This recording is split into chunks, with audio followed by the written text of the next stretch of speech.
प्रिय साथियों नमस्कार। हमारी YouTube चैनल में आपका स्वागत है। इन दिनों हम आपकी सेवा में शीर्षक विश्व के सबसे बड़े, महानतम एवं जीवंत लोकतंत्र का भंडाफोड़ शीर्षक से एक वीडियो सीरीज पेश कर रहे हैं। इस वीडियो सीरीज का यह दूसरा एपिसोड आपकी सेवा में प्रस्तुत है। प्रथम एपिसोड में हमने कुछ मौलिक एवं सैद्धांतिक विषयों पर चर्चा की थी। दूसरे एपिसोड में हम भारत के इस कथित महानतम, विशालतम एवं जीवंत लोकतंत्र की क्षेत्रीय, धरातलीय और वास्तविक सच्चाइयों का वर्णन करते हैं। हम एक वरिष्ठ वनाधिकारी रहे हैं। हमने 40 वर्षों तक हर स्तर के चुनावों को कई बार करवाया है। कहते हैं भारत गांव का देश है, अतः एक वनाधिकारी को भारत की असली तस्वीर को देखने, समझने का और अध्ययन करने का बहुत मौका मिलता है।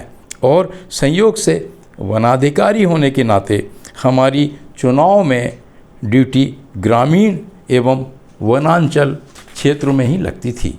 इस नाते भी चुनाव के दौरान भारतीय शासक वर्ग क्या क्या गैर लोकतांत्रिक, गैर संवैधानिक, गैर कानूनी, अनैतिक गतिविधियां करता है, इन सब की एक वनाधिकारी को जितनी जानकारी होती है किसी और को नहीं होती। इन मामलों में हमारे 50 वर्षों के जो प्रत्यक्ष क्षेत्रीय अनुभव रहे हैं, उन्हें अगर लेखबद्ध किया जाए तो वे 2000 पृष्ठों में भी नहीं समझ सकेंगे। इन 50 वर्षों में चुनाव की घोषणा से लेकर परिणाम घोषित होने तक तथा इसके बाद जो कथित जनप्रतिनिधियों की खरीद फरोख्त होती है, वे बंदर की तरह इस पेड़ से उस पेड़ पर तथा इस डाल से उस डाल पर कूदते फांदते हैं, अर्थात पार्टियां बदलते हैं इत्यादि गतिविधियां होती हैं। इनका भी हमने गहन अध्ययन किया है। तो हमने पाया है कि इन सारी गतिविधियों का ना तो लोकतंत्र से और ना ही जनप्रतिनिधित्व के सिद्धांत से कोई सरोकार होता है और ना ही संवैधानिक प्रावधानों से इन सब बातों का कोई सरोकार होता है। इन सब बातों का हमने हमारी YouTube चैनल पर एक वीडियो सीरीज प्रसारित की है। इसका शीर्षक है शासक वर्ग जो भाजपा के नाम से जाना जाता है, 50 वर्ष तक सत्ता पर रहने में सक्षम है। पर्दे पर उभरी आई बटन को दबाकर आप इस वीडियो सीरीज को देख सुन समझ सकते हैं। यह एक मौलिक एवं अनुसंधानात्मक स्वरूप की वीडियो सीरीज है।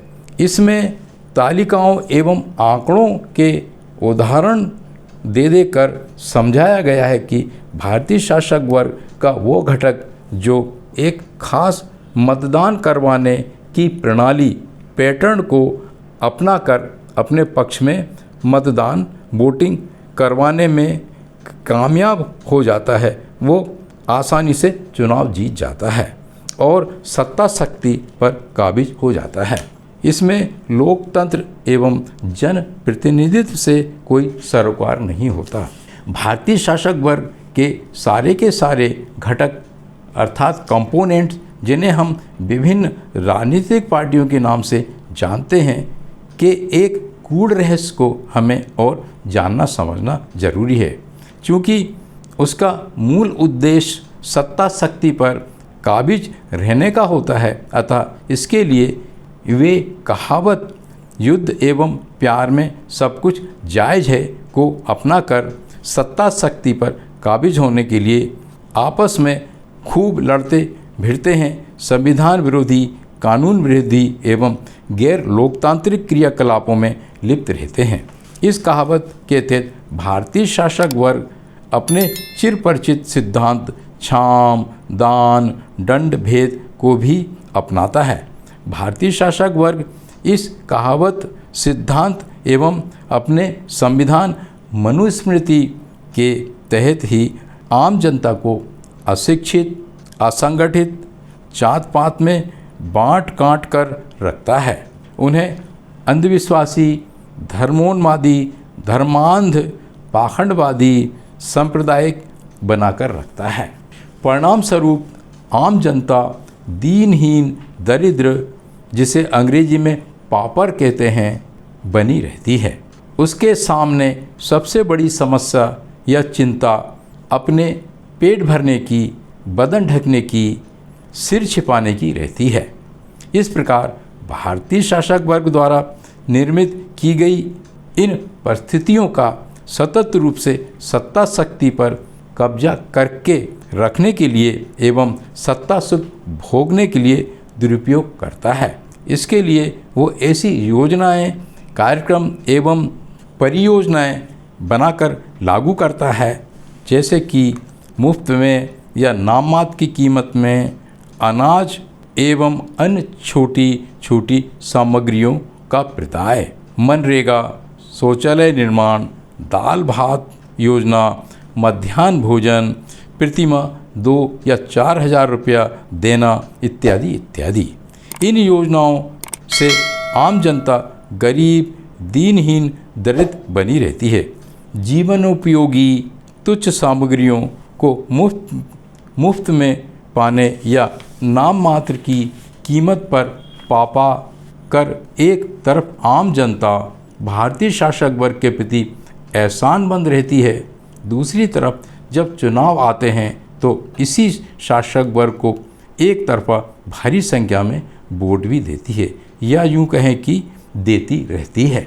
इन सब तुच्छ चीज़ों, लाभों को देने का भारतीय शासक वर्ग का इतना प्रोपेगेंडा है कि मानो भारत में आर्थिक क्रांति हो रही है।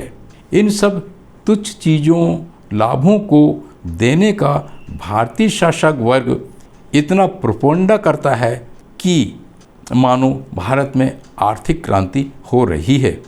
बीपीएल वर्ग एपीएल हो रहा है और एपीएल वर्ग मध्यम आय वर्ग में चला जा रहा है, इत्यादि इत्यादि। लेकिन गूढ़ रहस्य यह है कि इस प्रोपेगेंडे में बहुत बड़ी राशि प्रचार प्रसार नामक बजट में खर्च कर दी जाती है, जो भारतीय शासक वर्ग के चट्टे बट्टों की तिजोरियों में ही जमा हो जाती है। वे मालामाल होते रहते हैं, जबकि कथित रूप से जिन लोगों के कल्याण विकास के नाम से ये योजनाएं, कार्यक्रम चलाए जाते हैं, वे गरीब, दीनहीन व दरिद्र ही बने रहते हैं।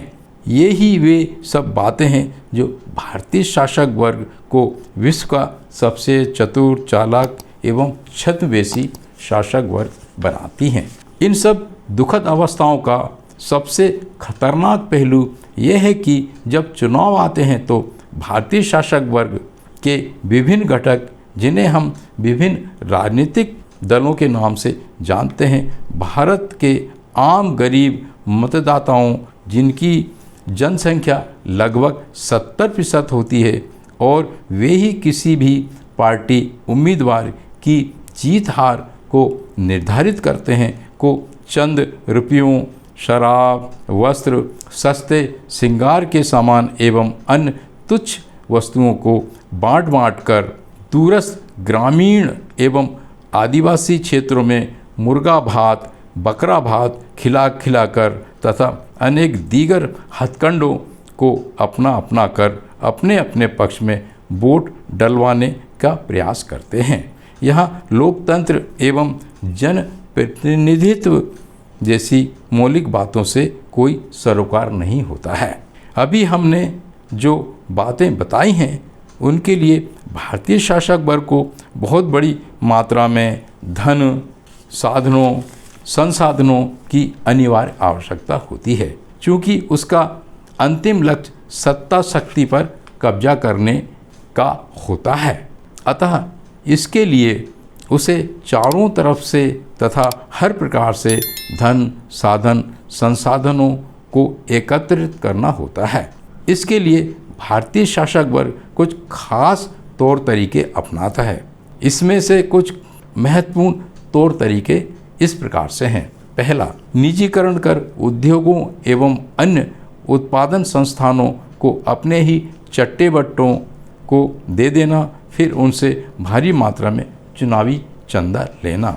दूसरा बिंदु, बड़े बड़े उद्योग प्रोजेक्ट जैसे कि राष्ट्रीय राजमार्ग का निर्माण, बड़े बड़े पुलों एवं फ्लाईओवर पुलों का निर्माण, जिनमें कि बजट का अधिकांश अंश सामग्री खरीदने एवं भारी यंत्रों उपकरणों की खरीदी करने तथा ठेकेदारों का भुगतान में खपाया जा सके, और सप्लायरों ठेकेदारों से जो कि इसी शासक वर्ग के ही चट्टे बट्टे होते हैं से भारी मात्रा में चंदा मिल सके। तीसरा बिंदु, विभिन्न कार्यकारी विभागों जैसे कि पीडब्ल्यूडी, वन विभाग, रेलवे विभाग आदि को भारी मात्रा में बजट आवंटन करना तथा लाल फीता साहों से भारी कमीशन लेना। चौथा बिंदु, व्यक्तियों संस्थानों को टारगेट करके आय संबंधी विसंगतियों का आरोप लगाकर उनसे धन उगाही करना इत्यादि।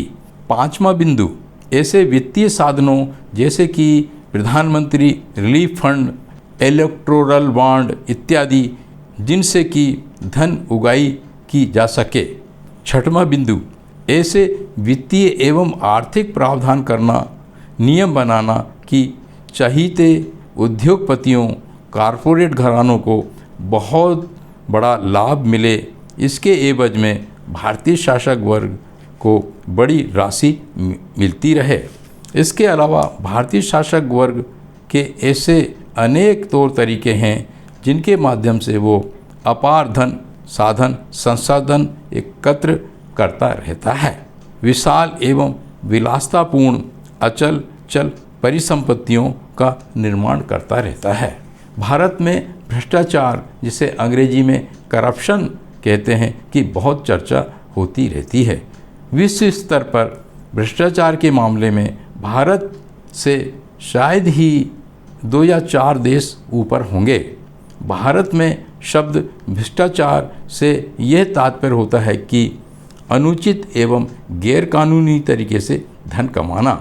इस विषय में दार्शनिक रूप से हमारा यह कहना है कि भ्रष्टाचार भारतीय शासक वर्ग एवं उसके चेले चपाटों का तथा चट्टे बट्टों का एक रूटीन का काम है। अब भ्रष्टाचार को शिष्टाचार बना दिया गया है, क्योंकि बिना भ्रष्टाचार किए भारतीय शासक वर्ग एक दिन भी जिंदा नहीं रह सकता।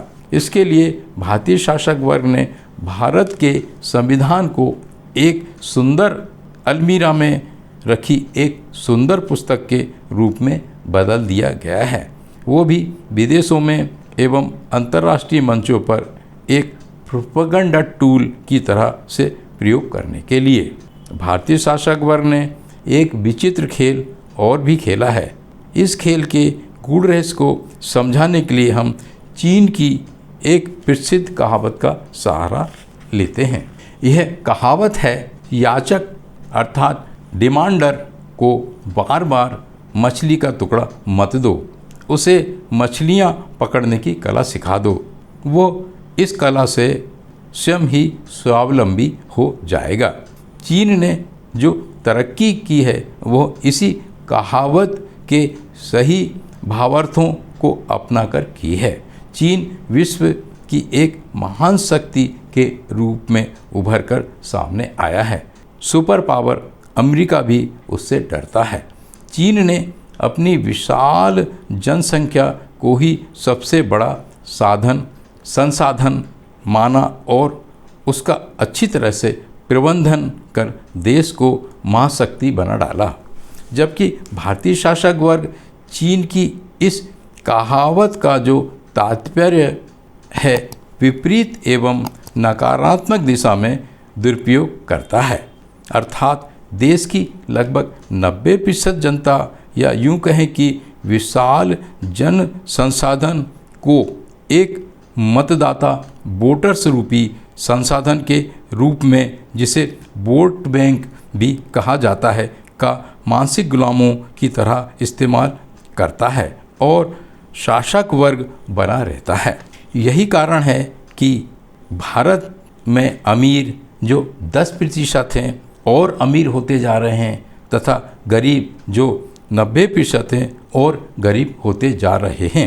भारत के लगभग 80 करोड़ लोगों को इस हद तक लाकर खड़ा कर दिया है कि उन्हें शासक वर्ग की ओर से मुफ्त में अनाज मिलता रहेगा, बशर्ते वे चुनाव के समय भारतीय शासक वर्ग के चुनाव चिन्ह वाले बटन को दबाते रहें। ठीक वैसे ही सर्कस में अनेक जानवर तरह तरह के करतब आइटम करते हैं। प्रिय साथियों, इस प्रकार हमारा ये वीडियो यहाँ समाप्त होता है।